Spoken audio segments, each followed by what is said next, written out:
Last night, Attorney General Eric Holder and Robert Mueller, the head of the FBI, come out and do a press conference basically saying, "Ladies and gentlemen, we got him." And they are referring to Iranian-American citizen Mansour Arbabsiar, and they are saying that he is a Quds Force operative. The Quds Force is the Revolutionary Guard Corps for the Iranian government, and there are 4 other people involved in that plot, including one of the top officials for the Quds Force, that's Gholam Shakuri. So they say they do not have Gholam Shakuri, but they do have Mansour arrested, and that they have foiled this plot. And the plot was to kill the ambassador at least an envoy from Saudi Arabia to the United States, Adel al-Jubeir. Now, if that wasn't good enough, they said later they also wanted to do bombings of not only the Saudi embassy, but the Israeli embassy. Now, if that wasn't good enough, they were also apparently trying to do this by hiring a Mexican drug cartel. The minute I saw this story, I thought, let me get this right. So, we have a storyline here where you line up all the bad guys you want to go after. Oh, the Iranians, the Quds Force, directly linked to the government.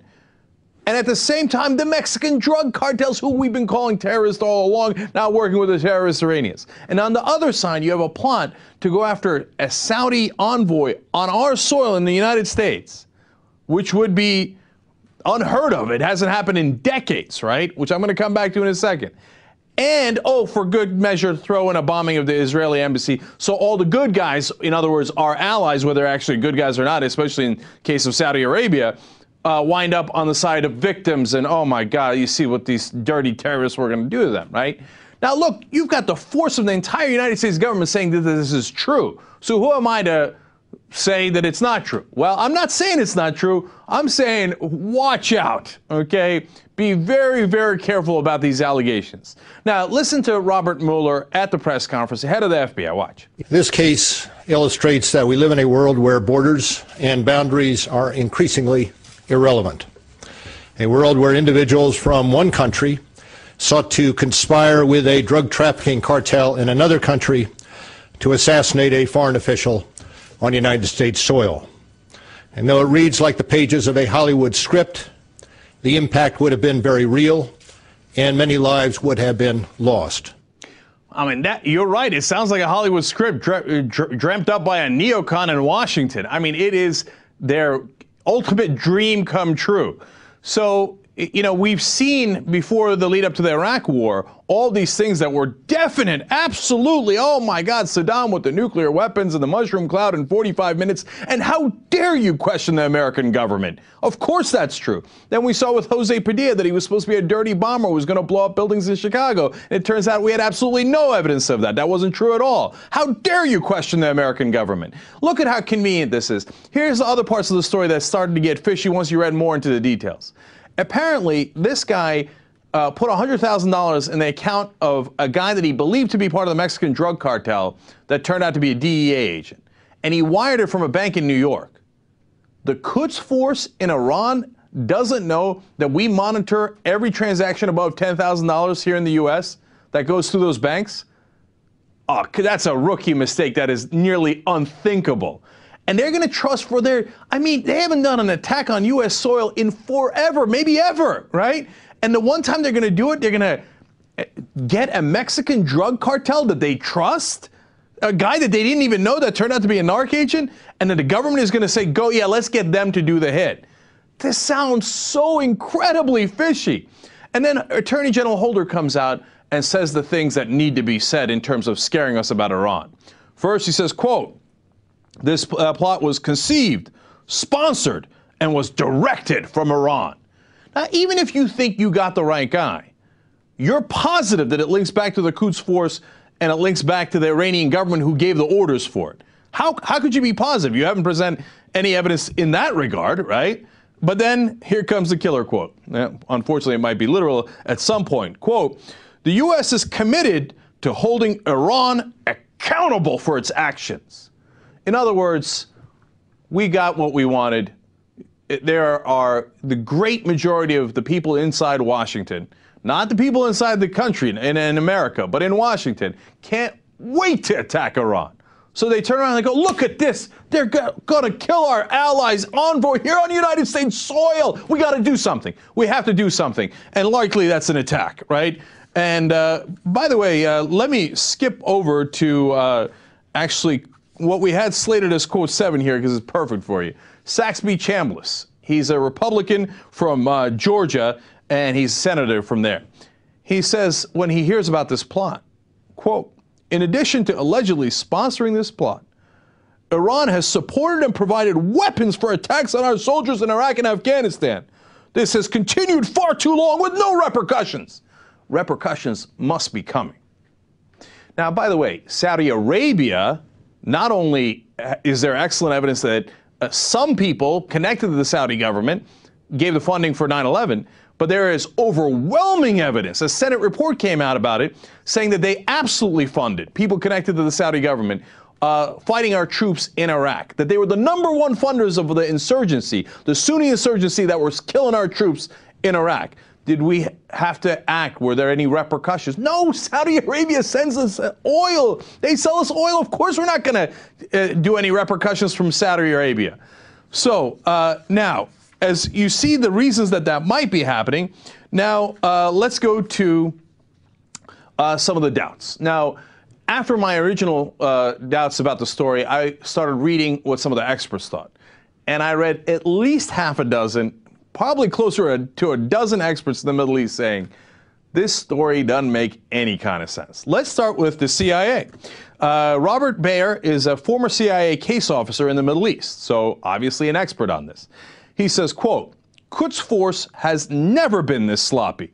Using untested proxies, contracting with Mexican drug cartels, sending money through New York bank accounts, and putting its agents on U.S. soil where they risk being caught. He was obviously incredibly skeptical about that. He also went on to say, quote, sloppiness about the case that defies belief. In other words, he literally can't believe that the Quds Force is behind this, as the U.S. government is claiming. That's the former CIA agent whose job was to track the Middle East and knows about the Quds Force. He also said at one point, if the Quds Force wanted you dead, you'd already be dead. They're not going to be amateurs and do this sloppy job where they're like, I don't know, can we get a Mexican guy to kill this incredibly important, the most important hit we have ever sanctioned in the history of the Quds Force? Can we just get some sloppy guy to do it? Oh, by the way, the guy that they have caught, now, here's the parts you're going to love, okay? When I go to the other experts and I look into the case further to see what this guy's about. He already has a fraud conviction in the United States. Some of the other experts say, wait, you're telling me that the Quds Force would use a guy that the New York system and the U.S. federal system already is tracking because he has a criminal record? Again, inconceivable, right? And then you go and look into his interrogation and what happened.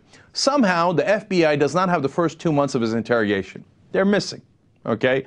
And then you look into the second part. Apparently, when he started cooperating, or when they started, in fact, almost immediately, as soon as they got him, he said, I don't need a lawyer. I'll tell you everything. Okay? I mean, come on. And he weaved this plot about, oh, yeah, top Iranian Quds officials, absolutely, and the Mexican drug cartels, and no question about it, yeah, and we were coming for the Saudis, yeah, that's it. And then we're going to do it on U.S. soil, yeah, and we took the money through New York, yeah, and then we were going to hit Israel, that's what we were going to do.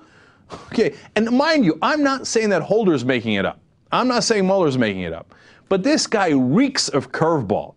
Remember the so-called insider from Iraq, Curveball, who fed us all this misinformation about Iraq's dangerous weapons that were going to kill us? And the government ate it up because they wanted it. They were like, oh, excellent, give it to us, give it to us. Oh, yeah, look, Curveball says they got nuclear weapons. We got to attack Iraq right away. Look, even the Washington Post, which is as mainstream as it gets, is deeply skeptical, apparently, about this story. Here are 2 quotes from their Washington Post article on this. Quote, it also would reflect a radical shift in tactics for a country that usually prefers to leave its dirty work to proxies, meaning Hezbollah, etc., in Lebanon is the way they operate. They don't just go in there and go, oh, it's us. Who can we kill on U.S. soil? And then last quote for you guys. The brazenness of the plot outlined by Justice Department officials struck many current and former U.S. officials as out of character for Iran. if you got the Washington Post shaking their head going, really? This story stinks to high heaven, okay? So do we know the reality? What was this guy planning? What was the reasons behind it? Was it a real plot? And it could have been. It could have been a real plot by this guy and maybe even a benefactor in Iran. And the benefactor that they named could be part of the Quds Force. So keep an open mind on all of that, right? But one of the reasons they might have done it is because they're in the opium business. So, you know, and maybe they wanted to send a message to Saudi Arabia. So the plot could be real, but the targets could be different, or he could have added the Israeli part, he could have added the embassy part, or it could be just what the government wanted to hear. And they tell the guy, you're going to go away for life, or you might face the death penalty. And he goes, what do you need me to confess? When we tortured Ramzi bin al-Shibh in Egypt, through a proxy, we sent him to Egypt to get tortured, including fake executions. Eventually, he confessed to what we wanted, that Iraq was connected to al-Qaeda. Later, when investigators went back and said, wait a minute, it turns out Iraq was not connected to al-Qaeda. Why did you tell us that? He said, because you said you were going to murder me. So I told you whatever you wanted to hear, so you wouldn't do it. So I don't know what they did with this guy, and I don't think they tortured him. But somehow, they magically got the exact story that they wanted out of him. So am I skeptical of the United States government's official position on this? Well, ironically, as Sarah Palin would say, you betcha. So be careful what the government's selling you. Oftentimes, it's not at all what it appears.